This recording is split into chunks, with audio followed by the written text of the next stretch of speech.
Маржан Құлаққызы, Ұлытау облысы Жаңаарқа ауданы Қарлығаш бөбекжайының тәрбиешісімін.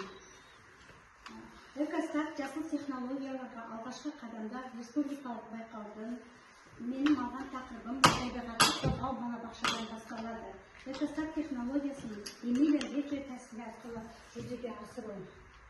Речи тәсілі Италияда пайда болған бала тұлғасына бағытталған заманауи педагогика. Мақсаты балалардың табиғат туралы білімдерін кеңейту, экологиялық мәдениетін қалыптастыру, табиғатқа қамқорлық жасауға тәжірибе жасау арқылы зерттеуші қабілеттерін дамыту. Міндеттері: табиғи құбылыстарды бақылау, тірі және өлі табиғат туралы түсініктерін қалыптастыру, қалдықтарды сұрыптау, қайта өңдеу туралы білім беру. Жобамыз 3 кезеңнен тұрады. Бірінші, балалармен ізденіс зерттеу кезеңі. Екінші, отбасымен байланыс, ата-анамен қарым-қатынас. Үшінші, экозертхана, табиғат және қиял. Бірінші кезеңде балалармен таза ауада серуендеу кезінде қураған ағаш таяқшаларын жинадық. Бұл жерде баланың табиғатты аялауға қалдық деп есептелген өнімге екінші өмір сыйлауға қызығушылық оянды. Ол ағашты екіншіде ата-анамен бірлескен еңбекте балалар үйлеріне апарған таяқшаларын ата-анасымен бірге ірі қабыршақтарынан тазартты. Алғашқы өңдеуден өткізеді. Бұл бөбекжай мен отбасы арасындағы байланыс тығыз қарым-қатынасқа айналады. Осы орайда ата-аналар өздері қолдан жасалған ағаш өнімдерін топқа әкелді. Үшінші кезеңде балалар сол ағаштарын топқа әкеліп, шеберхана бұрышында нәзра қағаздарымен кегістеді. Бұл жұмыс ұсақ моторикасын, ағаш моторикасын дамытып, ағаш ұсталуына баулуды алғашқы баспалдағы болып табылды. Одан кейін балалар өздерінің қиялдары бойынша еркін қиял бұрышында құрып, ағаш өнімдерімен неше түрлі заттар құрастырды.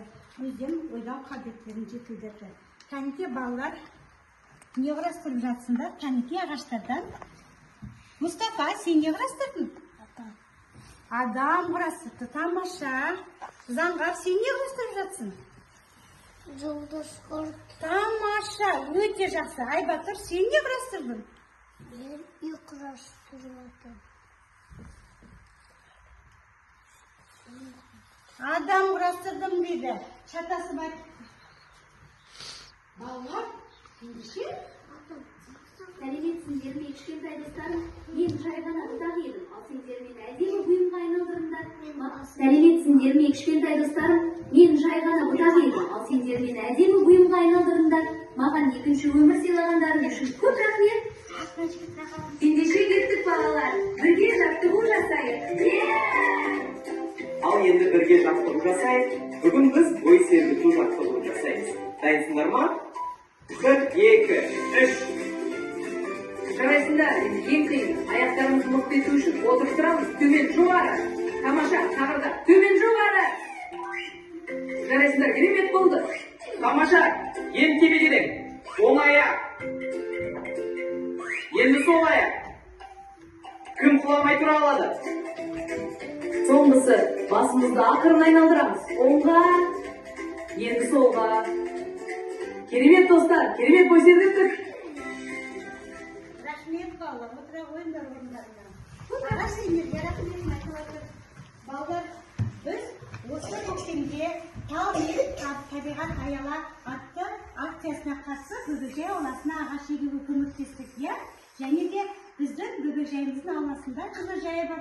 Сол жылыжайға көктемде неше түрлі көкөністер егіп, жаз бойы оны күтіп бақтап, күзде оны жинаймыз да ата-аналарға жәрмеңке ұйымдастырамыз. Балалар, қорытындылай келе балалар, Речи технологиясы бұл жай ғана технология емес. Бұл баланың табиғатпен және еңбекпен ұштасқан шынайы өмірі. Балалар кез келген қалдық материалды тіпті қураған ағаштың табиғи жаратуға болатынын түсінді. Назарларыңызға рахмет.